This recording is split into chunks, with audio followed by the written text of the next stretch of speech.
Hello yan guys, tapos na tayo maglinis ng ating ref. Kita nyo naman, malinis na. Pati ang laman, malinis na rin. Wala na kaming stock ng pang-ulam. Ito na lang burger patties na natira at itong mga tubig sa pichel. So yan lang. Wala pang taklob ang pichel. So ito nga pala, may kasama siyang lagayan ng yellow. Nag-iipon ako ng yellow doon sa ice cube box. Tapos isinasalid ko na lang doon sa pinaka ice container. So yan. Minsan napupuno ko yan. Napupuno din na yellow ang ating ice container. Ito nga palang rep namin ay nabili namin noon pang last December. Ito yung aming katas ng bonus. Meron akong video dati kaso hindi ko na-upload hanggang na-delete na. Kita nyo, wala na ring laman itong ating dito, yung pinto. Wala na rin tayong itlog. Puro cheese ang natira. At yan, mga tira-tirang mga chocolate, tapos nor sinigang. Meron pa dyang ham, pang-alagay sa ham. Pero hindi naman namin ginagamit. Tapos sa baba naman, ang makikita nyo lang dyan, yung mga tira-tirang graham crackers, crushed graham. Ingredients yun ng butchi, hanggang hindi ko pa nagagawa. Tapos mayonnaise. Wala, hindi pa nagagawa hanggang ngayon. Drawing pa lang ang ating butchi.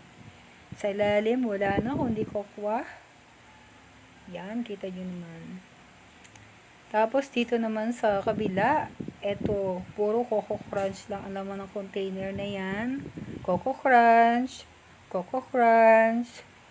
at Lataps. Tapos meron doong ketchup sa likod, galing sa McDonald's, sa Jollibee. Hindi ko pa na-check, baka nga may expire na doon eh. Dito man sa ilalim yan, mga fresh milk. Tapos sa ilalim, yun sa likod, may natira pang wine, aking asawa. Ito naman, asukal ang laman. Hindi yan ice cream, asukal lang. Tapos walang laman yung ating press safe container. Wala na kaming gulay, wala kaming prutas. As in, zero na. Wala na laman ng ating rep. Kaya kailangan na natin mag-order sa Walter Mart. Syempre, di pa tayo lalabas kasi delikado pa rin. Kaya ito, tubig na lang muna. Gagawa muna tayo ng yellow. Di pa rin kami nakakapamalengke, nakapag-grocery. Asa na lang kami sa pabili. Yan. Di kasi pwede talagang ma-expose. At napakahirap. Malaking abala, malaking gastos pag na-ospital. Kaya, pabili na lang muna tayo sa kapatid ko.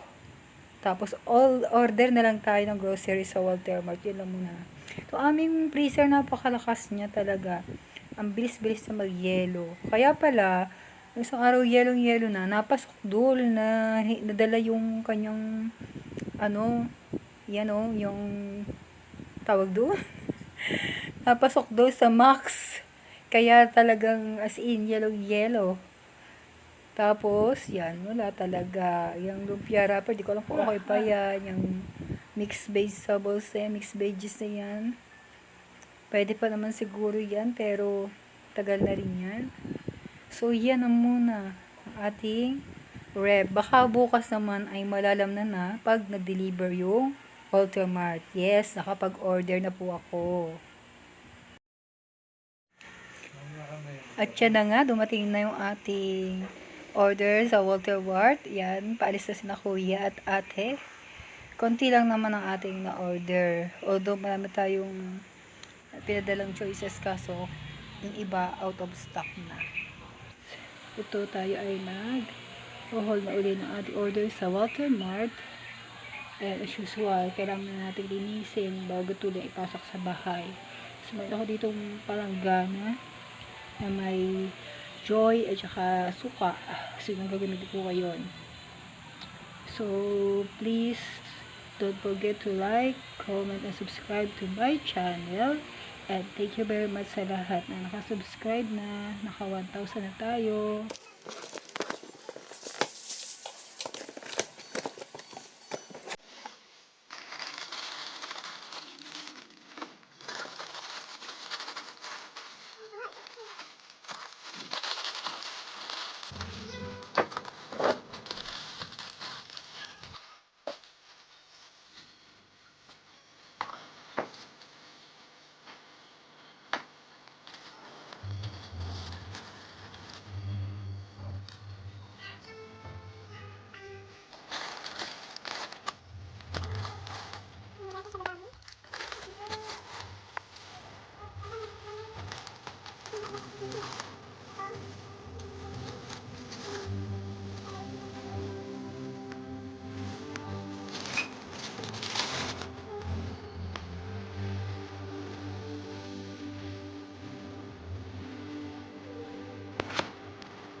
Na rin ang aming rep.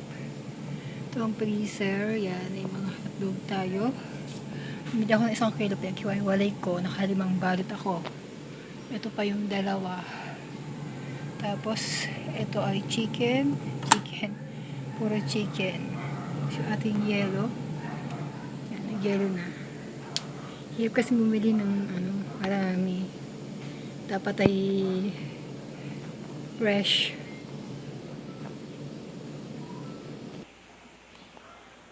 Ano guys, may itlog na tayo. Siyan, nalagyan na natin. Bumili ako ng whipped cream ng Alaska. Tapos, Nestle cream, condensed milk, Evap milk. Tapos dito naman, meron tayong KitKat, Coke, Dutch Mill. Tapos itlog pa rin, may lemon, dalawang Delight,